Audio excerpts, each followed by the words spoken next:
BA BEd BSc BEd होगा। ठीक है, तो ये क्लियरिटी आपको हो गई कि सिर्फ ये दोनों में अंतर है। आरआई अजमेर भोपाल अपना एनसीटी आईटेक के थ्रू ऑल इंडिया पेपर दिया, रिजल्ट आया, मेरिट लगाएंगे, एडमिशन लेंगे। मैसूरू भुवनेश्वर जो है वो अपने कोर्सेज के लिए लेवल 1 के लिए, लेवल 1 में कौन कौन, अभी भी बहुत सारे लोग ऐसी इस दुविधा में हैं कि भैया 2025 में हमें आरआईसी 2025 के थ्रू लेवल 1 का एग्जाम देके बीए बीएड या बीएससी बीएड आफ्टर 12 जो होता है 4 ईयर का, उसमें एडमिशन लेना है।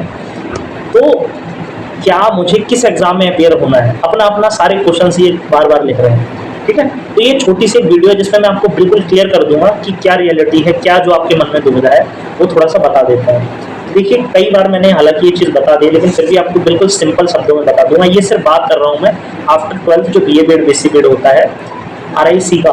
ठीक है, तो इसके रिगार्डिंग जो हमारे जितने भी एनसीईआरटी के जितने आरआईस हैं वहाँ पे लेवल 1 का एंट्रेंस होता है। अब उनमें कौन से आरआई आईटेक से एडमिशन ले रहा है, कौन सा अलग से ले रहा है, ठीक है, कहाँ पे ऑल इंडिया है, कहाँ पे स्टेट कोटा है, कहाँ पे क्या कैटेगरी है, क्या रिजर्वेशन है, इन सब पे बात कर लेंगे ताकि एक क्लियरिटी आपको हो जाए कि जो लोग इस साल 12th पास हुए हैं तो क्या वो किस एग्जाम में उन्हें अपेयर होना था या हो चुके हैं। ठीक है, तो आपको क्लियरिटी मिल जाती है। देखिए भाई सीधी सी बात ये है, जैसा कि आप सभी को पता है एनसीईआरटी जो है उसके 5 मेन आरआईस हैं।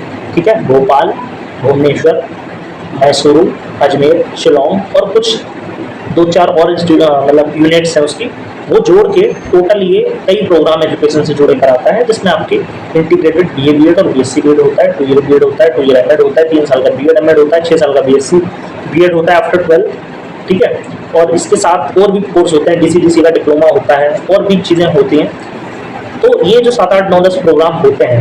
अब हम यहाँ पे बात कर रहे हैं लेवल 1 के कंटेक्स्ट में कि लेवल 1 का जो एग्जाम होने वाला है आरआईसी, जिसकी एग्जाम डेट ऑलरेडी आउट हो चुकी है, 29 जून 2025 को आप सभी का एग्जाम होगा। अब सवाल ये है कि जो अभी फॉर्म आएंगे, किन बच्चों को वो फॉर्म भरना है लेवल 1 के लिए। तो सबसे पहले हम जान लेते हैं लेवल 1 में कौन कौन से आ रहे हैं जो लेवल 1 के थ्रू, आरआईसी के लेवल 1 के थ्रू अपने कॉलेज में एडमिशन लेंगे। तो देखिए प्यारे मित्रों, लेवल 1 जो आरआईसी का होगा उसमें सिर्फ और सिर्फ कौन कौन से आरआई होंगे। तो इसमें आरआई भोपाल नहीं है, आरआई अजमेर नहीं है, इसमें आरआई भोपाल, आरआई भुवनेश्वर, ठीक है, और आरआई शिलोंग में भी, ये भी नॉट श्योर। ये जो 2-3 आरआईज हैं, सिर्फ यही, अगर यहाँ से आपको 4 ईयर का बीए बीएड या बीएससी बीएड करना है तो आपको आरआईसी का लेवल 1 का एग्जाम देना होगा, जिसके फॉर्म अभी निकलेंगे और आप एग्जाम दोगे जून में, 29 जून को। और उसके बाद आपका फिर रिजल्ट आएगा, रिजल्ट के बाद आपकी काउंसलिंग होगी, अगर आपका मेरिट में नाम आता है तो आप जाके एडमिशन लोगे।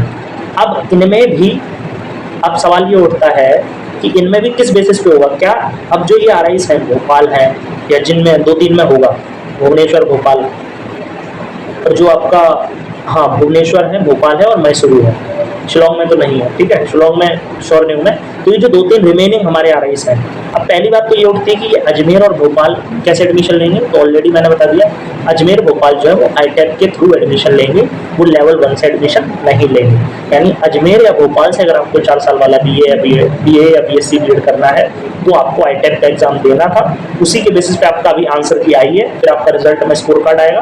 ये लोग सिंपल सी मेरिट लगा देंगे कि ये लोग हमारी ये कट ऑफ है, उसमें अगर आप फिट हो गए तो आप भोपाल या अजमेर से अपना लेवल 1 का मतलब जो इंटीग्रेटेड है उसकी ये सीट्स भर लेंगे। अब बचे कौन सी आ रही, बचा आपका आरआई मैसूरू, भुवनेश्वर, ठीक है, और शिलोंग। ये जो 3 रिमेनिंग बाकी आरआईस बचे, ये लेवल 1 के थ्रू एडमिशन मतलब अपनी सीट्स को फिल करेंगे।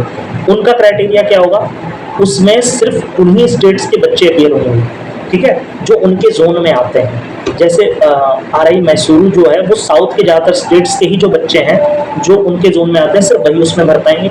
भुवनेश्वर में जो उसके आसपास के स्टेट के बच्चे हैं, उड़ीसा है, ठीक है, छत्तीसगढ़ है, झारखंड है, बिहार है, ये सारे स्टेट्स, वेस्ट बंगाल है, ये सब भुवनेश्वर में आते हैं, यहीं के बच्चे उसमें एडमिशन ले सकते हैं। ठीक है, और हाँ इसके साथ साथ जो नॉर्थ ईस्ट के स्टेट हैं वो भी इसके अंदर एलिजिबल हैं 2 ईयर बीएड या कुछ प्रोग्राम के लिए, ठीक है, लेवल 1 के लिए भी एलिजिबल है। तो ये जो बच्चे हैं यही सिर्फ इसमें एलिजिबल होंगे और फिर वही फॉर्म देके एग्जाम देके एडमिशन लेंगे। ठीक है, तो ये इन्हीं में आएगा, यही स्टेट के बच्चे अप्लाई कर पाएंगे, इन्हीं को फाइनली वो सीट्स मिलेंगी जितनी भी सीट्स हैं, और ये पात्र है। और जो आईटेप हुआ था, जो भोपाल और अजमेर का हुआ था, उनमें क्या था, उनमें ऑल इंडिया बच्चे कहीं से भी फॉर्म भर सकते थे। आपका स्कोर कार्ड आएगा, रिजल्ट देखा जाएगा, उसके बेसिस पे आप भोपाल या फिर अजमेर में एडमिशन लोगे कट ऑफ के बेसिस पे। 4 साल का आपका बीए बीएड बेसिक बीएड होगा। ठीक है, तो ये क्लियरिटी आपको हो गई कि सिर्फ ये दोनों में अंतर है। आरआई अजमेर, भोपाल अपना एनसीटी आईटेप के थ्रू ऑल इंडिया पेपर दिया, रिजल्ट आया, मेरिट लगाएंगे, एडमिशन लेंगे।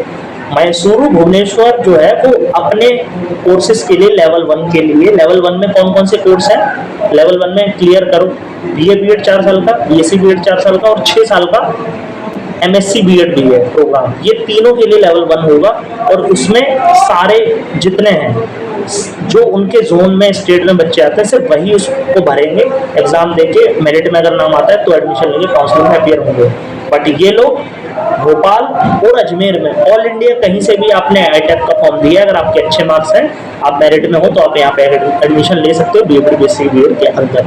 ठीक है, तो उम्मीद है आप सभी को ये क्लियर हो गया होगा, बिल्कुल बेसिक से मैंने समझा दिया है। ठीक है, तो इसी तरह की जो अपडेट्स है आरआई से जुड़ी, आईटेप से जुड़ी, आरआई से जुड़ी, सीयूटी बीएड से जुड़ी, साथ में टेट सीटेट और टीचिंग से जुड़ी, तो चैनल को सब्सक्राइब करो ताकि ऐसी ऑथेंटिक अपडेट आप तक पहुंचते रहे। साथ में टेलीग्राम चैनल ज्वाइन करो, वहाँ पे सारे नोटिफिकेशन मिलते रहेंगे। ठीक है, वीडियो को लाइक शेयर एंड चैनल को सब्सक्राइब कर लो। ठीक है, और अगर कोई आपका सवाल रह गया हो तो उसे कमेंट जरूर करो, और हो सकता है कुछ मिस्टेक अगर हो गई तो उसको भी करेक्ट करें। बाकी उम्मीद है वीडियो आपको अच्छी लगी हुई, समझ आया होगा। मिलेंगे किसी नेक्स्ट वीडियो, तब तक जय हिंद।